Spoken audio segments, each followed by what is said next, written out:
está em tramitação no Congresso Nacional uma proposta do governo federal de aumento das contribuições previdenciárias para as empresas naqueles setores que foram contemplados ao longo dos últimos anos com uma medida que ficou conhecida como desoneração da folha de pagamentos. Desde 2011, o governo vinha selecionando alguns setores para ter trocada a base de incidência da contribuição previdenciária, que tradicionalmente incide sobre a folha de pagamento, sobre a folha de salários, na alíquota de 20%, para a receita bruta, com as alíquotas de 1% ou 2%. Agora, em 2015, frente à forte necessidade de ajuste fiscal, o déficit nas contas públicas do governo e também uma mudança no perfil da gestão de política macroeconômica brasileira, com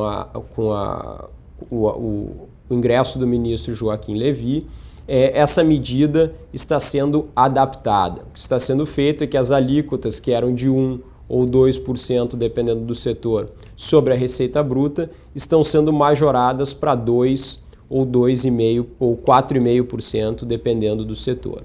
O ministro Joaquim Levy chegou, quando estava explicando essa proposta, chegou a chamar essa medida, que ficou conhecida como desoneração da folha, de uma brincadeira grosseira que foi adotada nos últimos anos. Não dá para negar que a parte do fato de ela reduzir, desonerar as empresas em termos fiscais, o que sempre é positivo num país de alta carga tributária como o Brasil, a forma como isso foi feito foi uma forma que incentivou a utilização das empresas do fator trabalho, o que além de ser mitigador, se conter a produtividade, ser anti-aumento de produtividade, incentivou que as empresas fossem mais intensivas em um fator de produção que estava muito escasso no Brasil nesses últimos anos, que era o trabalho, né? E muito se falou da escassez de trabalhadores qualificados. Com as novas alíquotas, muitas empresas tendem a sair do regime, já que ele se tornou opcional. Segundo as nossas estimativas, principalmente dentro do comércio varejista, que havia sido contemplado com essa medida, na média dos valores dos setores, da estrutura das atividades do comércio varejista que foram contempladas, vai ficar muito oneroso para as empresas esse regime. Então elas devem retornar ao regime anterior de contribuição previdenciária sobre a folha de pagamentos, a alíquota de 20%. Nos segmentos de serviços, que também haviam sido contemplados, alguns segmentos, essas alíquotas tendem a permanecer, em alguns casos, considerando a média dos setores, tendem a permanecer em alguns casos ainda vantajosas para algumas atividades. O que importa é que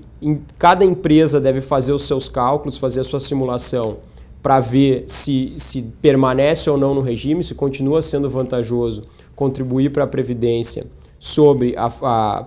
receita bruta, ao invés de voltar para a folha de pagamentos. Mas o que importa é que todas as empresas devem se preparar, todas as empresas que haviam sido contempladas com esse regime de desoneração nos últimos anos, devem se preparar para um futuro próximo, aí, talvez ainda nesse ano, de aumento de contribuição previdenciária patronal, o que deve ser um aumento de custos adicional em um ano em que as receitas, como nós já sabemos, com a queda da economia, o mau desempenho da economia, um ano em que as receitas também não devem ter crescimento expressivo em termos nominais e até apresentarem queda em termos reais. Então as empresas devem se preparar aí para mais esse aumento de custos em 2015 e 2016.